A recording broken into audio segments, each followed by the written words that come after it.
प्रिय विद्यार्थियों, LC sir के an educational channel for agriculture में एक बार फिर स्वागत है।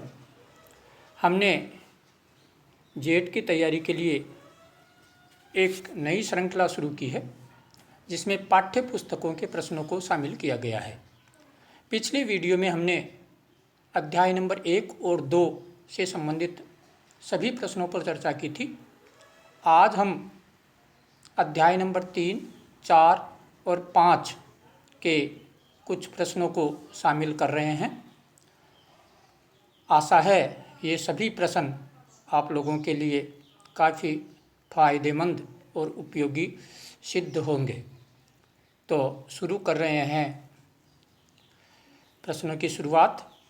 सबसे पहले आपका अध्याय नंबर 3 जो है, जिसका नाम है सिंचाई, उससे संबंधित प्रश्न है। पहला जो प्रश्न है वो है, क्षेत्र क्षमता पर जल की उपलब्धता होती है। 4 विकल्प आपको दिए हुए हैं। ए में 100%, ब में 50%, स में 0% और द में उपरोक्त में से कोई नहीं। तो इसका सही जवाब है ए, 100%। गेहूं में सिंचाई की सबसे महत्वपूर्ण क्रांतिक अवस्था है। इसके विकल्प हैं फूल आते समय, शीर्ष जड़ जमते समय, दूधिया अवस्था पर, दाना पकते समय। तो इसका सही जो उत्तर है वो ब है, शीर्ष जड़ जमने पर। तीसरा प्रश्न है, व्यावहारिक दृष्टि से किस विधि से सिंचाई निर्धारण सबसे सरल है। ए, पत्तियों का तापमान मापकर, ब, फसलों की क्रांतिक अवस्था के आधार पर, स, पत्तियों में जल विभव के आधार पर और द, मृदा नमी को मापकर। तो इसका सही उत्तर है ब, फसलों की क्रांतिक अवस्था के आधार पर जो है सिंचाई का निर्धारण करना अच्छा माना जाता है। अगले प्रश्नों की बात करें तो प्रश्न नंबर 4 है, निम्न में से सिंचाई की सबसे कम दक्ष विधि पूछी है। तो ए है चौकोबार, द्रोणी, ब है बौछारी, स बूंद बूंद और द है अनियंत्रित आप्लावन, जिसमें आपका उत्तर है द, अनियंत्रित आप्लावन, अर्थात स्वतंत्र रूप से खुला छोड़कर जल देने की विधि। 5वां प्रश्न है, किस विधि का विकास इजराइल में हुआ। बहुत अच्छा प्रश्न है। तो इसके जो 4 विकल्प हैं, बूंद बूंद, बौछारी, कुंड सिंचाई और बॉर्डर पट्टी। तो बूंद बूंद जो सिंचाई है उसका विकास इजराइल में हुआ था। 6वां प्रश्न, निम्न में से किस सिंचाई विधि में रास्ते में जल ह्रास नहीं होता। उत्तर है बौछारी, बॉर्डर पट्टी, चौकोबार, द्रोणी और कुंड। तो इसमें बौछारी जो विधि है, क्योंकि इसमें पाइपों द्वारा पानी पहुंचता है, तो बौछारी विधि इसका सही उत्तर है। 7वां है, यह सिंचाई विधि अधिक जल मांग वाली फसलों के लिए उपयुक्त नहीं है। अर्थात आपको बताना है कौन सी विधि अधिक जल मांग वाली फसलों के लिए उपयुक्त नहीं है। इसमें बॉर्डर पट्टी, चौकोबार, द्रोणी, कुंड विधि और बौछारी विधि। तो इसका सही जवाब है बौछारी विधि। ये थे आपके सिंचाई से संबंधित प्रश्न। अब हम चर्चा कर रहे हैं पाठ नंबर 4, खरपतवारों से संबंधित क्वेश्चन।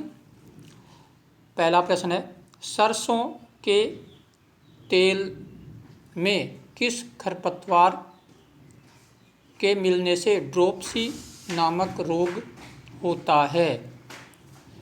तो आपको पहले भी बताया हुआ है, इसका सही उत्तर है सत्यानाशी द। दूसरा प्रश्न है, निम्न में से किस शाकनाशी का उद्भव सर्वप्रथम हुआ था। इसका जवाब है 2,4-D, ए उत्तर।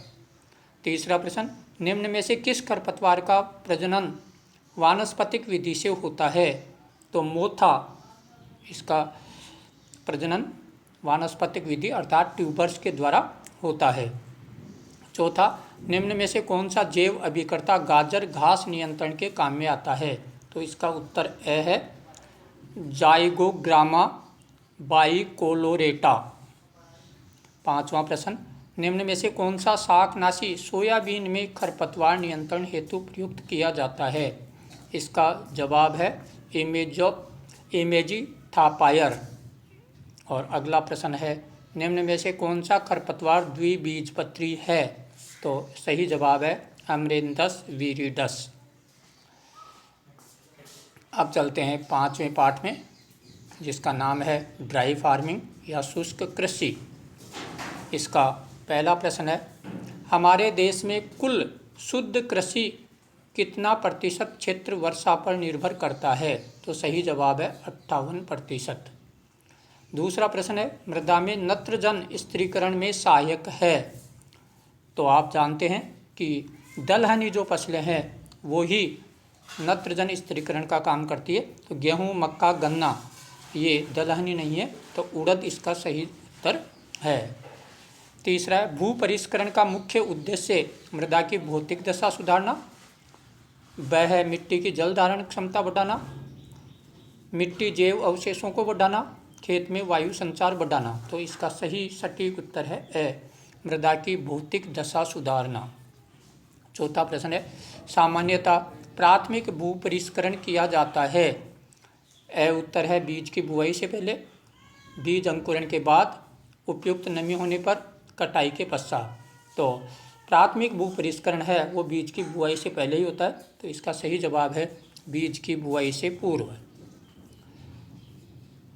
आज का अंतिम प्रश्न है, गन्ने के खेत के चारों ओर सनई की फसल की कुछ पंक्तियां बोना कहलाता है।